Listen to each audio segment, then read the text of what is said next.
Welcome to Champion's migration and or adoption of the Windows 10 platform. We know corporations will be moving to Windows 10 on their desktops and laptop machines in the near future if you haven't started that already. We want to drill in a little bit on what that's going to take to make sure you get the maximum use out of that. But before we do, let's just take a look at the market share today. And we can see that Windows is currently still consuming about 48% or half of that desktop market. Windows 10 about 22%, mostly because new machines being shipped, especially for home use, are pre-configured with Windows 10. Then, of course, we have Windows 8, XP, Macintosh, and other operating systems rounding out the OSs that are running on personal computer space. But what we really want to focus in here today is what are the challenges and how Champion can help you in your migration efforts into the Windows 10 platform. If you recently did a migration from XP to Windows 7, you probably still have felt the pains of the manual process, how long it took, and the cost associated with this type of migration. The other thing that we found very interesting is if you actually take a look at the Windows 7 and Windows 8 systems that are out there today, approximately only 54% of these machines are actually running the 64-bit operating system. A huge portion of these, almost 50%, are still running 32-bit operating system. What does that mean, and why is that the case? Well, let's answer what does that mean first. If you have a piece of hardware, relatively new, and you're running a 32-bit operating system, you're simply not being able to take advantage of the horsepower, the hardware that you purchased. You can't take advantage of more than 4 gigs of memory. Certain features and applications, of course, that are 64-bit, you can't run because you're running a 32-bit operating system. So in a nutshell, you're just not taking advantage of your investment. The reason why that's probably the case is during that migration from XP to Windows 7, Windows 8, is most organizations did an in-place upgrade. What does that mean? It simply means that instead of wiping out the hard drive, reinstalling Windows 7 or Windows 8 as 64-bit, they did an in-place upgrade, like a patch. It was easier for them to do, it's more cost effective, but again, on the reverse side of that is they're stuck with 32-bit operating systems because I can't upgrade in place a 32-bit system into a 64-bit system, which is really where most organizations want to be today, especially if you put the effort and the cost associated with these things into place. You really want to be at 64-bit.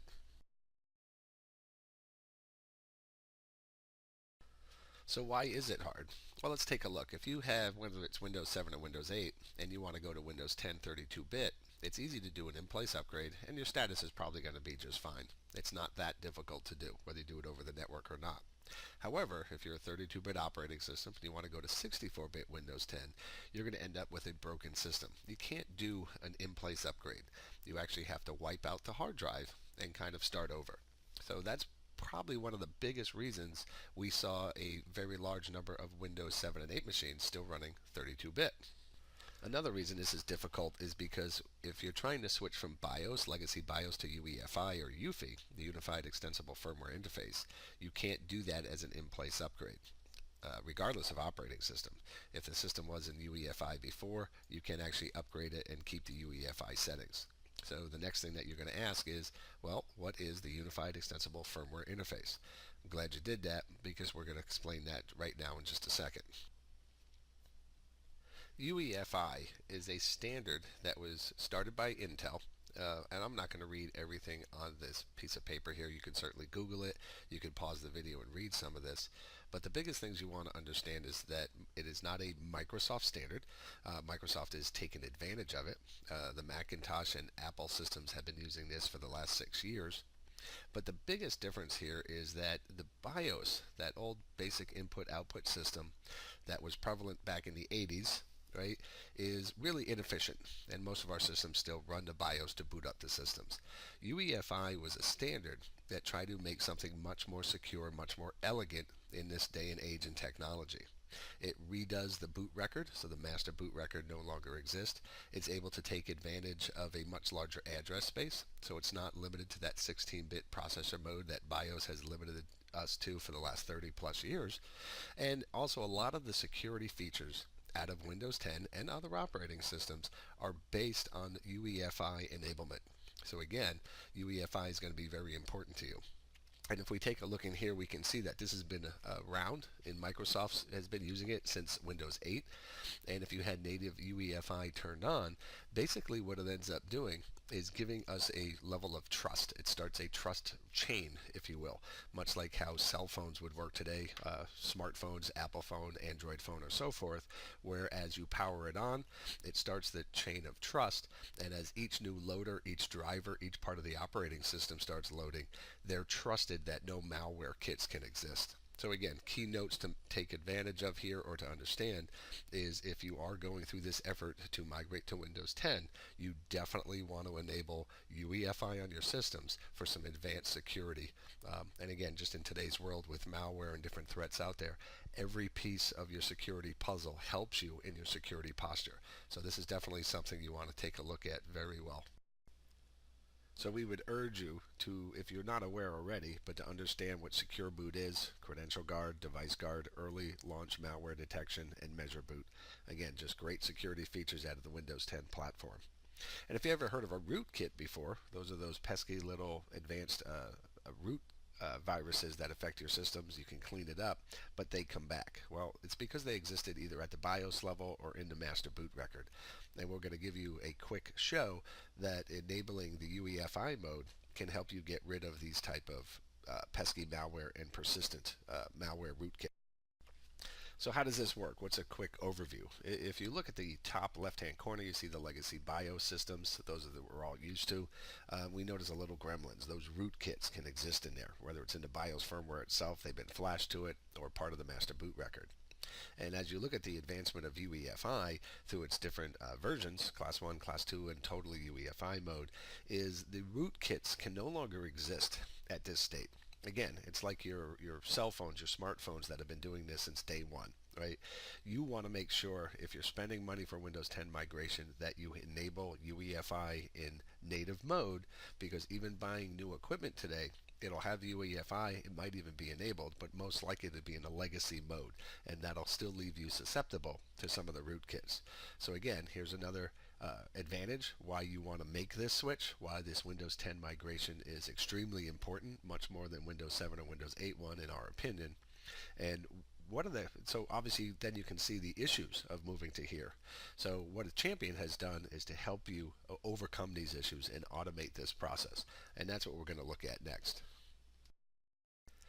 So we know moving to 64-bit operating system is going to be faster. We're going to utilize the hardware that we purchased. Switching over to UEFI is definitely more secure. We're going to be able to take care of a lot of features under the Windows 10 platform and eliminate rootkits. Why aren't companies making this move? We're going to take a look at why this is a little bit difficult and how Champion can help. So again, what are the issues to moving to 64-bit or UEFI? Well, again, unless you have only a handful of machines, your BIOS and hardware, it has to be compatible. When's the last time you updated your BIOS? Probably need to detect that. The 34-bit systems have to be moved to 64-bit OSs. You have to understand which ones are in which state. Is the vendor supporting UEFI? Does the vendor support Windows 10 with all the possible drivers? But some of the other biggest issues is the user profile and currently installed software. We want to make sure that we can capture the user state and move it over to the Windows 10 systems when we're done. And also any inventory that is installed on a machine, we have to make sure that it's moved over to the Windows 10 platform on that same piece of hardware when we're done. The reason for this, of course, is that we want to have as least disruptive properties to the user state. So we need to migrate that user and all installed software and configuration changes, because that switch from 32-bit to 64-bit or switching from legacy BIOS to UEFI is a destructive process of the hard drive, which means we have to erase your hard drive and removing all software and user state on the box. That's why this is a difficult undertaking, but it is well worth it if you can automate the process. At Champion, we utilize BigFix, an IBM product, for endpoint management. And a lot of the features I'm going to talk about are kind of out of the box in BigFix. But what we've done at Champion here for our customers is realizing they're trying to make that move into the Windows 10 platform. They know they want to enable UEFI, and they also, of course, want everything to be 64-bit.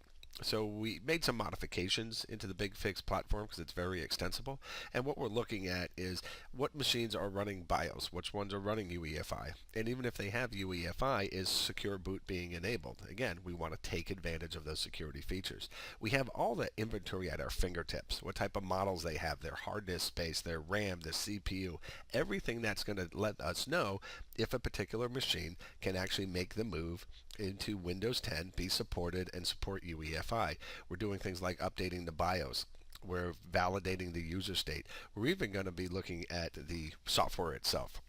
So the end result, what we end up doing is if we have a bunch of machines in our environment, we're going to be able to flag those older machines, those machines that are just too old. Maybe they're even off a warranty because we collect warranty information.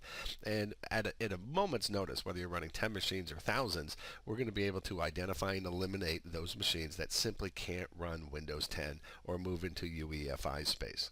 So just that alone is a big benefit for our customers to be able to do so. So after that, what are we going to do? Well, once we identify all of the machines that can't make this migration state, they have to be dealt with as one-offs or separately. They really reach the end of their life cycle. What we need to do is inventory, software inventory, all of the other machines. And this happens automatically in the Big Fix. We grab all the software that's on the machine. We've also run it against the Windows 10 testing to make sure these the applications can work under Windows 10. And we grab the host name and the serial number. Serial number is going to be very important, as you're going to see later, because once we wipe the hard drive, switch over to UEFI and lay down Windows 10, we need to be able to put the user state in the software and add it back to the domain where it was before. And how we do that is by the serial number. So again, a lot of these features are out of the box. However, at Champion, we did a lot of extra work inside of here to help you move to this way using the Big Fix application much, much easier. And again, part of that is just simply trimming the software packages down, getting the configuration, being able to query the Big Fix inventory data once the new machine is re-imaged with Windows 10 and put back into production state. So now that we're at this part of our staging, our next part comes in. We eliminated the machines that simply can't run Windows 10, can't support UEFI. We have them filtered out of our system. We're now ready to kick off our automation process. And what we want to do first is, they've already been inventoried, but we want to capture the user state. We can even do this by location.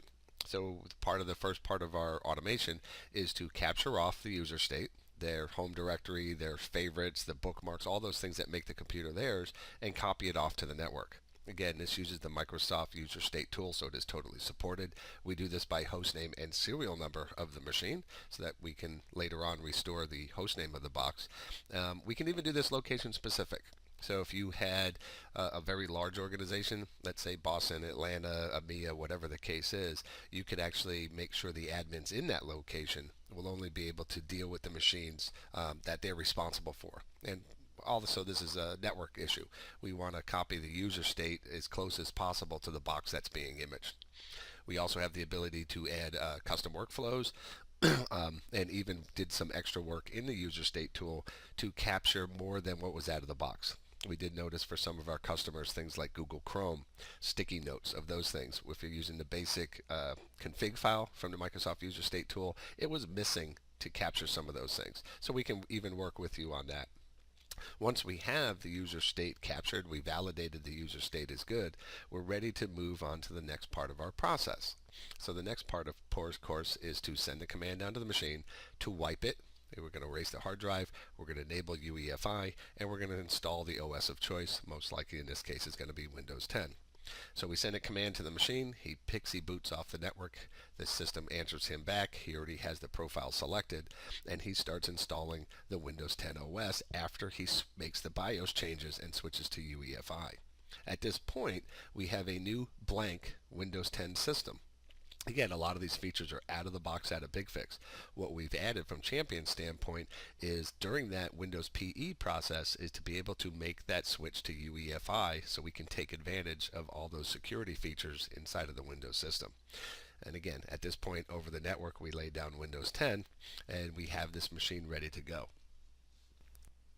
Since we have the Big Fix agent that's installed on the box when it's re-imaged, we still have control of it at this point.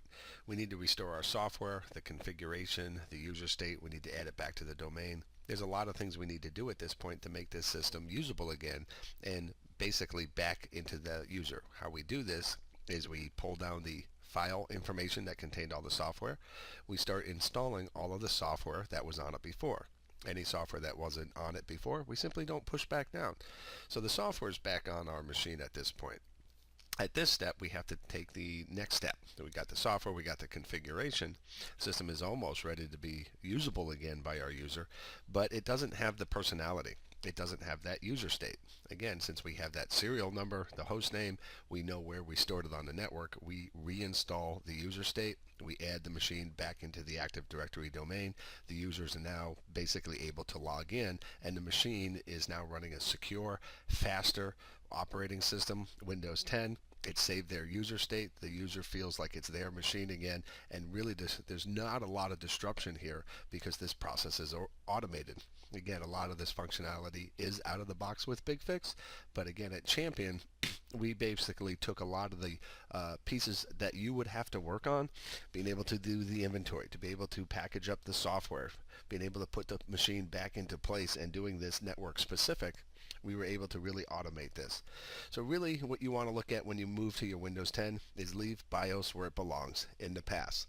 You want to make sure that you can utilize Windows 10. If you're going to take the effort to upgrade to Windows 10, you want to take care of those things like Secure Boot, Credential Guard, Device Guard, all of those security features. You have to switch it to UEFI mode. And to leave behind here again, whether you're running BigFix or not, if you're running BigFix, you know the benefits of the platform as an endpoint management system. And if BigFix is something new to you, this is going to help you manage your endpoints long after the Windows 10 adoption and migration is done.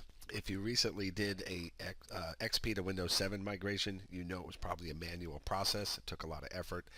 Now add in there switching the BIOS and enabling UEFI. We estimate a cost to be about $425 if you manually did this throughout your organization.